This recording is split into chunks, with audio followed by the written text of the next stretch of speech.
Bonjour à tous, aujourd'hui je vais vous parler du challenge photo 365. Alors ce challenge consiste à prendre une photo chaque jour et ce pendant un an.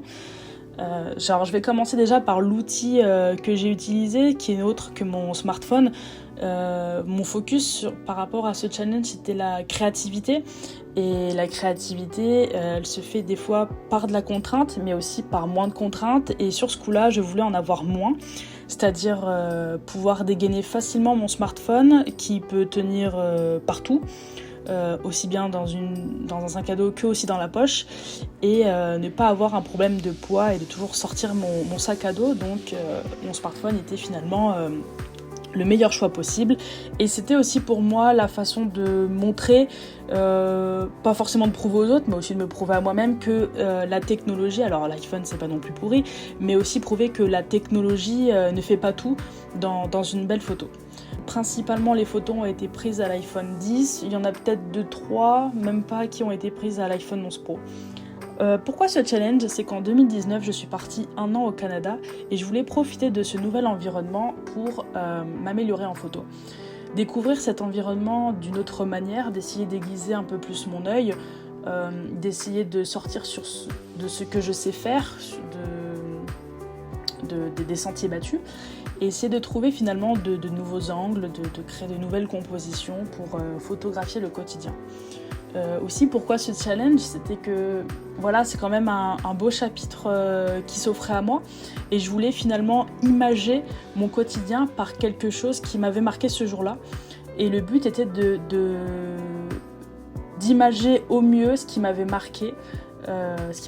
Donc voilà, c'était le but était de faire de belles photos, mais je savais que finalement il y avait des jours où il y avait l'environnement s'y prêtait un peu moins, et que voilà. Mais le but était en tout cas de créer au mieux de belles photos par la chose qui m'avait marqué ce jour-là. Alors le point positif de ce challenge, c'est que finalement, voilà, tenir un an, c'est quand même très satisfaisant. On peut être vraiment fier de ce projet, et que dans ce projet de 365 photos, il y en a quand même des belles qui sortent du lot, et la satisfaction est vraiment bien. C'est un retour... Voilà, c'est vraiment une belle fierté, et on peut être très satisfait de ce qu'on a pu faire. Et un autre point positif aussi, c'est qu'on a une sorte d'introspection de nous-mêmes. On essaie toujours de savoir c'est quoi nos points faibles, qu'est-ce qu'on pourrait faire pour s'améliorer, dans quoi aussi on est doué. On apprend pas mal de choses, aussi bien en photo que sur nous-mêmes. Et le dernier point positif, c'est que forcément sur un an de pratique quotidienne, la compétence photo est forcément... fortifié. Les points négatifs, c'est que ce projet est quand même très chronophage, ça peut être compliqué de le tenir, aussi bien par rapport à la motivation que par rapport à la vie qu'on mène. Voilà, des fois, il y a les aléas de la vie qui font que c'est un peu compliqué. Le quotidien, voilà, il est très rythmé, on n'a pas le temps, on n'a pas un bon mood. Voilà, c'est un peu ça, les points négatifs de ce challenge, c'est que vu qu'il est long, ça peut être très lourd de le tenir. Et qu'on peut aussi très vite tomber dans le piège de juste se contenter de shooter, au lieu d'essayer de se surpasser, alors par fainéantise ou parce qu'en fait on est à bout de ce projet. Et là je dirais qu'il vaut mieux le stopper et le recommencer un peu plus tard, plutôt que de faire une copie un peu moins belle. En point positif, tout à l'heure je vous disais que on apprenait à mieux se connaître nous-mêmes, et aussi par rapport à la photo, et ça peut être aussi un point négatif si on ne le fait pas, et donc du coup on n'a pas forcément une prise de recul par rapport à ce qu'on produit, on est moins efficace, et finalement on tombe dans le piège de faire bêtement une photo par jour. Alors voilà tout ce que je peux dire de ce projet. Je pense qu'il y a des choses que j'ai oubliées, mais c'est peut-être pas forcément le plus important, ou peut-être que ça va de soi. Pour terminer, ma série n'a que 364 photos, puisqu'en fait il y a une photo où ce jour-là je n'avais pas envie de prendre de photos, le mood n'était pas là. Et voilà, c'était un peu ma manière à moi de dire ce projet, aujourd'hui j'ai pas voulu le faire, alors du coup je fais une photo noire, parce qu'en fait ce jour-là tout était noir. Et aussi mon départ a été finalement un peu plus tôt que prévu, de 1 mois. Donc la trentaine de photos à la fin en fait sont finalement des souvenirs.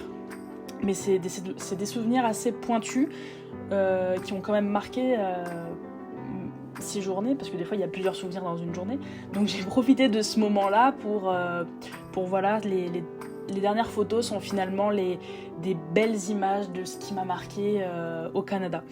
Voilà, donc j'espère que vous allez apprécier la série, n'hésitez pas à me dire ce que vous en pensez, et puis bon visionnage.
revoir.